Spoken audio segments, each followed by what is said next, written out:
You are about to learn one of the biggest secrets in the history of the world. It's a secret that has huge effects for everyone who lives on this planet. Most people can feel deep down that something isn't quite right with the world economy, but few know what it is. Gone are the days where a family can survive on just one paycheck. Every day it seems things are more and more out of control, yet only 1 in a million understand why. You are about to discover the system that is ultimately responsible for most of the inequality in our world today.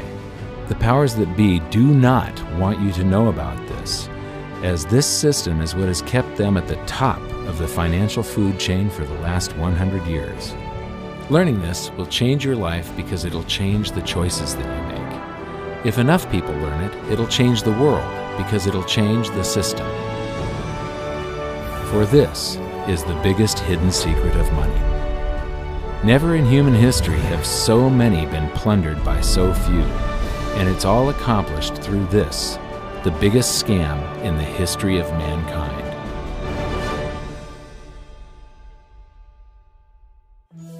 They say that money doesn't grow on trees, but the truth is that the modern banking system creates currency far faster than trees can grow. Most people don't have a clue how currency is created. Economists and bankers make it sound so complex that people think they can't understand it. But I'm going to strip our monetary system down to its essence so that you can see the scam behind the curtain and just how it affects you. Every modern society creates currency in pretty much the same way. But since the US dollar is the majority of the world's currency, I'm going to use the United States as our example. It all starts when some politician says, "Vote for me and I'll make sure the government provides you more free stuff than my opponent will." But there's no such thing as a free lunch. So to provide that supposedly free stuff, the politicians vote for the country to spend more than its income. This is called deficit spending. To pay for that deficit spending, the Treasury borrows currency by issuing a bond. So what's a bond? If you think about it, a bond is really nothing but a glorified IOU. It's a pretty piece of paper with numbers printed on it that says, "Loan me $1 trillion today, and I promise over a 10-year period I'm going to pay you back that $1 trillion plus interest." But what you need to understand is that Treasury bonds are our national debt. These glorified IOUs are to be paid back by you and I and our descendants through future taxation. Therefore, when the government issues a bond, it steals prosperity out of the future so that it can spend it today. The Treasury then holds a bond auction, and the world's largest banks show up and compete to buy part of our national debt and make a profit on it by earning interest. You'll notice that as we move through this process, the big banks are there, taking a cut every step of the way. This isn't by chance, as you'll see shortly. Then, through a shell game called open market operations, the banks get to sell some of those bonds to the Federal Reserve at a profit. To pay for the bonds, the Federal Reserve opens up its big old checkbook and writes bad, bogus, counterfeit checks that should bounce because they're drawn on an account that always has a zero balance. There isn't 1 penny in there. To quote from the Boston Federal Reserve, "When you or I write a check, there must be sufficient funds in our account to cover that check. But when the Federal Reserve writes a check, there is no bank deposit on which that check is drawn. When the Federal Reserve writes a check, it is creating money." The Fed then hands those checks to the banks, and at this point, currency springs into existence. The banks then take that currency and buy more bonds at the next Treasury auction. But what is a check? A check is also an IOU. When you write a check, you're making a note that says, "Here's my IOU for cash. All you have to do is go to the bank and pick it up." Now, it's very, very important that you understand this process because we're going to come back later and show you the devastating effect this has on you. The Treasury issues IOUs, bonds. The banks then buy those IOUs with currency. The Federal Reserve then writes IOUs, checks, and hands them to the banks in exchange for the Treasury's IOUs, the bonds. And currency is created. So what's really happening is the Federal Reserve and the Treasury are just swapping IOUs, using the banks as middlemen, and abracadabra, presto, currency magically springs into existence. This process repeats and repeats over and over again, enriching the banks and indebting the public by raising the national debt. The end result is that there's a buildup of bonds at the Federal Reserve and currency at the Treasury. This process is also where all paper currency comes from. The Federal Reserve and the government mistakenly call it base money because they didn't watch episode 1 of this series and they don't know the difference between money and currency. But I will correctly refer to it as base currency because it is not money. It is currency, and as we've learned, there is a big difference. Money has to be a store of value and maintain its purchasing power over long periods of time. We learned in episode 1 that earlier in our history, our paper currency was just a claim check. It was a representation for real money of intrinsic value, the gold and silver that was held on deposit at the Treasury. You could walk into any bank and slap your currency, like say a $20 bill, on the counter and redeem it for real money, a $20 gold piece. But now, this base currency that's piling up back here is really nothing but a receipt or a claim check on an IOU, that bond. So it's really nothing but a supply of numbers. The Treasury then deposits the newly created currency into the various branches of the government, and the politicians say, "Hey, thanks for that." And the government does some deficit spending on public works, social programs, and war. The government employees, contractors, and soldiers then deposit their pay in the banks. Now, this may come as a shock to you, but when you deposit your currency with the bank, you're not actually depositing it into an account to be safely held in trust for you. Instead, you're actually loaning the bank your currency, and within certain legal limits, they can do with it pretty much anything they please. This includes gambling in the stock market and loaning it out, at a profit, of course. Now this is where the machine of currency creation really gets cranking, because this is where something called fractional reserve lending comes into play. Fractional reserve lending is exactly what it says. The banks are allowed to reserve only a fraction of your deposit and loan the rest out. Although reserve ratios may vary, I'm going to use a 10% reserve ratio as our example. If you deposit $100 in your account, the bank can legally take $90 of it and loan it out without telling you. The bank must hold $10 of your deposit in reserve just in case you want some of it. These reserves are called vault cash. But why does your bank account still say you have $100 if the bank has stolen $90 of it? Because the bank left IOUs it created, called bank credit, in its place. Now I know this sounds crazy, but here it is in black and white from the Fed. Commercial banks create checkbook money when they grant a loan simply by adding new deposit dollars in accounts on their books in exchange for a borrower's IOU. These are nothing but numbers that the banks type into their computers. And even though these bank credit IOU numbers are very different from base currency numbers, because they only exist in computers, they are still currency. So now there is $190 in existence. Now the reason people take out loans from the banks is to buy something. They're going to buy a house or a car or something like that. So the borrower takes the $90 that the bank loaned to him from your account and he pays the seller of the item. But then the seller deposits that currency into his account and his bank loans out 90% of that and leaves bank credit numbers in its place. So now there's $271 in existence. This process repeats and repeats until under a 10% reserve ratio, an initial deposit of just $100 can create up to $1,000 of bank credit, all backed by $100 of vault cash, just 10%. But as I said, reserve ratios vary wildly. On some deposits, it's 10%, on others, it's 3%, and on some forms of deposits, reserve requirements are 0. The result is that the expansion of the currency supply by the banks is far greater than even this example would lead you to believe.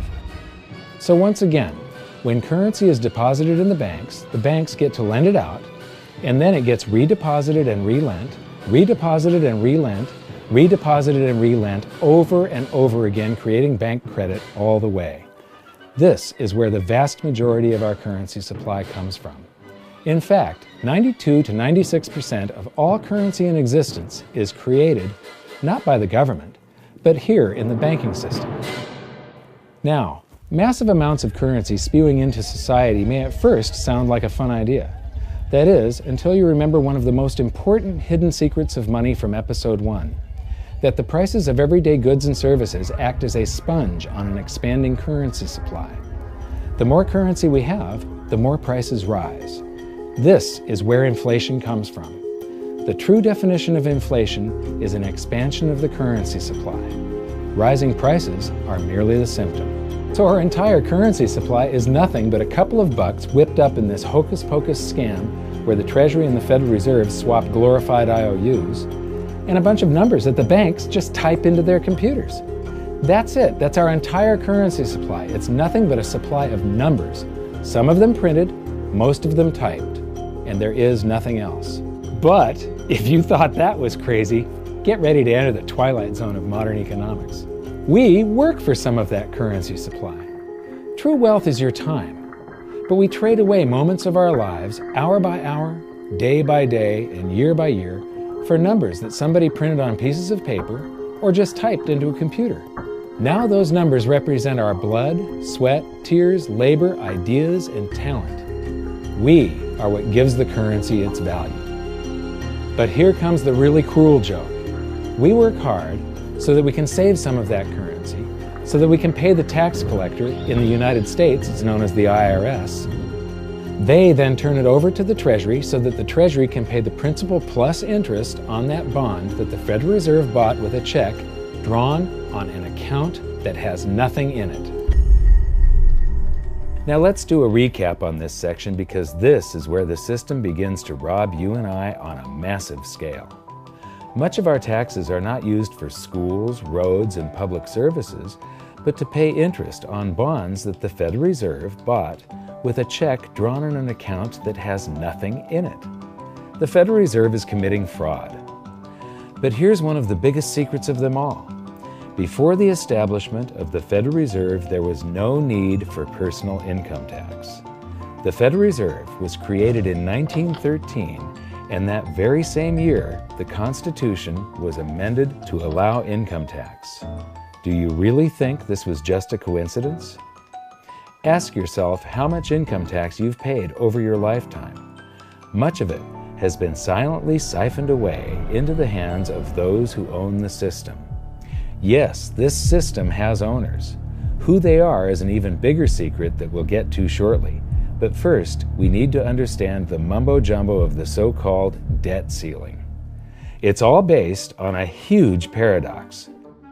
There was interest due on that bond, and there was interest due on every one of those loans that the banks made. That means that there is interest due on every dollar in existence. Let me ask you something.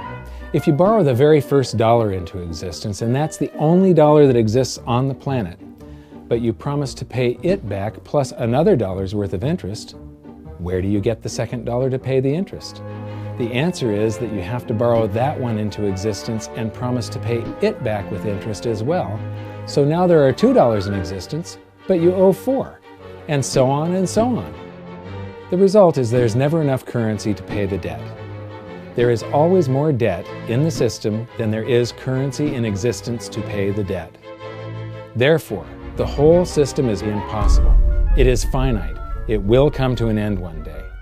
What would happen if the government stopped borrowing to do deficit spending? Are the payments on those treasury bonds going to stop? What would happen if the public stopped borrowing and going deeper into debt? Are your house and car payments going to stop? No. There is a payment due every month on the principal plus the interest on every dollar in existence, and those payments do not stop. If we stop borrowing, then no new currency is created to replace the currency that we used to make those payments. Whether you're making a payment on a loan or paying tax to make a payment on a bond, the portion of the payment that goes to pay off the principal extinguishes that portion of the debt. But the debt also extinguishes the currency. Currency and debt are like matter and antimatter. When they meet, they annihilate each other. If we just pay off the principal only on all the loans and bonds that exist, the entire currency supply just vanishes. So if we don't go deeper into debt every year, look what happens. The whole thing goes into a deflationary collapse under the weight of those payments. Politicians and pundits alike talk about balancing the budget, paying down the debt, and living within our means. They don't understand that that is deflationary. It is impossible to do under our current monetary system without collapsing the whole economy. This is why any talk of a debt ceiling is not only ridiculous, it's delusional. The system is designed to require ever-increasing levels of debt just to continue. And that's why politicians will always kick the can down the road and raise this so-called debt ceiling over and over again until the whole system finally collapses under its own weight. In other words, they don't want it to collapse on their watch. The Founding Fathers of the United States knew the dangers of central banking and fought to free themselves from this very thing. The Revolutionary War started out as a tax revolt, but now we must pay tax just to have a monetary system. Having just suffered through the hyperinflation of the continental dollar, which was printed into oblivion to finance the Revolutionary War, they understood the dangers of fiat currency and debt-based monetary systems.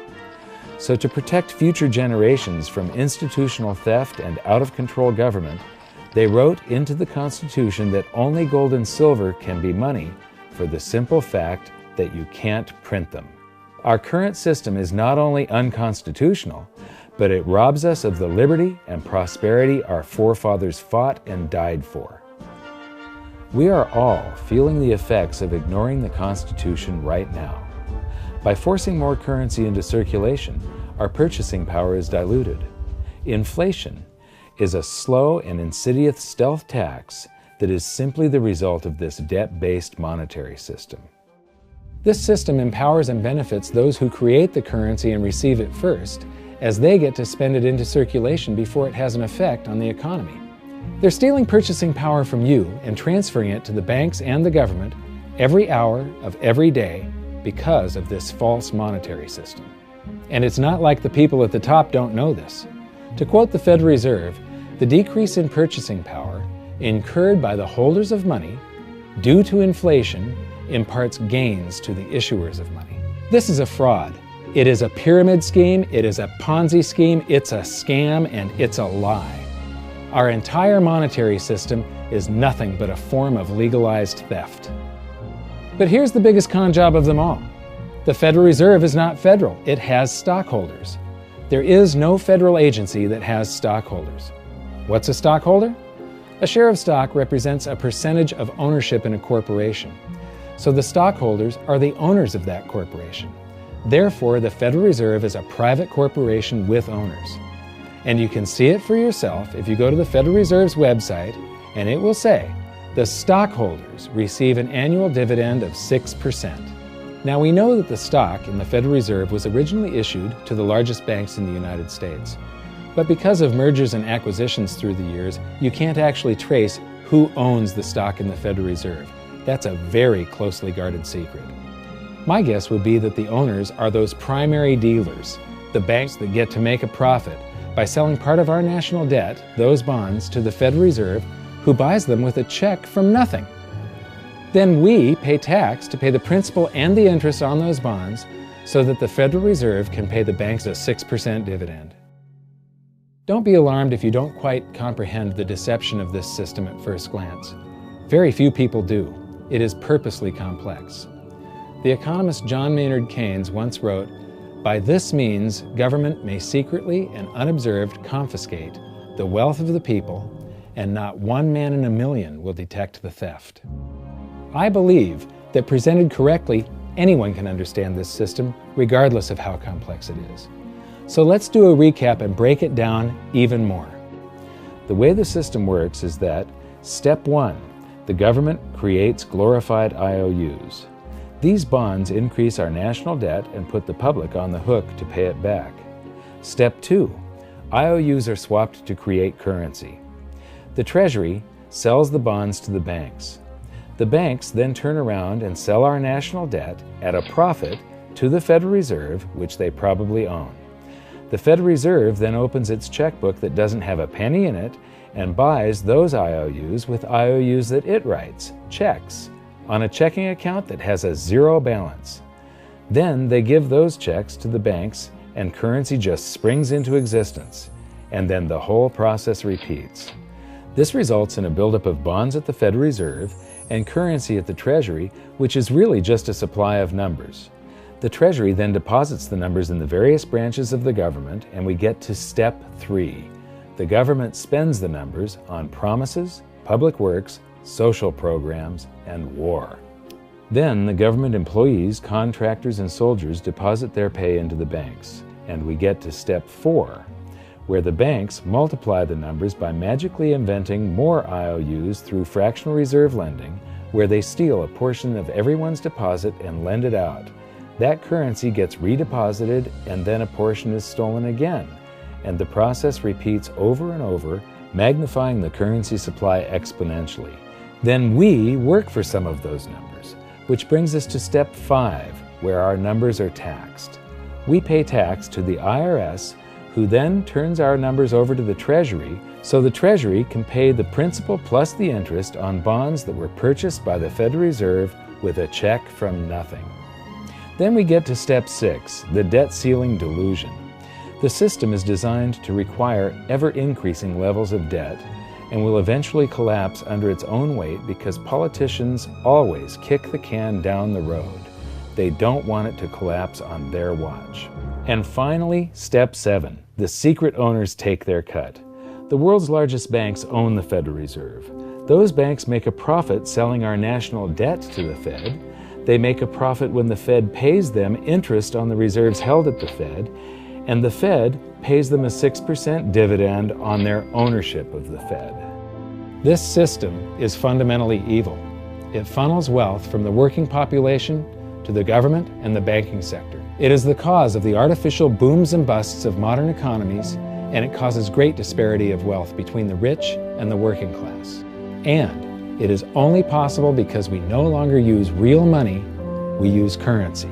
But worst of all, it is a form of enslavement. Bond is the root word of bondage. Whenever a government issues a bond, it is a promise to make us pay tax in the future. Nobody asked you if you wanted to pay tax today for the prosperity we all enjoyed in the last century. Nobody is asking our children if they want to work hard in the future to pay for the prosperity we're enjoying now. George Washington once wrote to James Madison, "No generation has the right to contract debts greater than can be paid off during the course of its own existence." By stealing prosperity from tomorrow so we can spend it today, we enslave ourselves and future generations.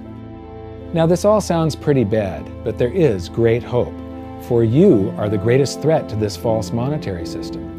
This system relies on the public being ignorant of its workings. Please share this knowledge with everyone you know, because an informed public that fully understands the system can build a better future for generations to come. And now I leave you with this quote, widely attributed to a former director of the Bank of England.